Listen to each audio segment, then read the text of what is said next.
আজকে এমন একটি জায়গায় যাব যে জায়গার নাম হচ্ছে কক্সবাজার। আসসালামু আলাইকুম রহমতুল্লাহ। নিউ ব্লগে সবাইকে স্বাগতম। আজকে আমরা সবাই সকাল সকাল বেরিয়ে পড়লাম কক্সবাজার যাওয়ার উদ্দেশ্যে। হ্যাঁ, কক্সবাজার যাব আমরা ট্রেনে চড়ে। খালাতো ভাই, মামাতো ভাই সবাই মিলে আমরা চট্টগ্রাম রেল স্টেশন, যেটাকে বটতলী স্টেশন বলা হয়, সেখান থেকে ট্রেনে উঠলাম। আলহামদুলিল্লাহ, এই প্রথমবার ট্রেনে চড়ে কক্সবাজার। মাশাআল্লাহ, মনের মধ্যে একটা আনন্দ সৃষ্টি হয়েছে, অনেক ভালো লাগতেছে সবাই একসঙ্গে। আমরা আস্তে আস্তে চলে আসলাম বোয়ালখালী কালোঘাট ব্রিজ, যা আপনাদের সুপরিচিত একটা ব্রিজ। হ্যাঁ, তারপর মাশাআল্লাহ আপনাদের জন্য কালোঘাটের সুন্দর ভিডিওগুলো নিলাম।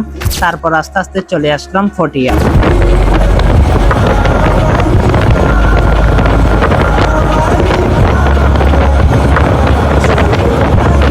ট্রেনে কক্সবাজার ভ্রমণ করার মজাই আলাদা।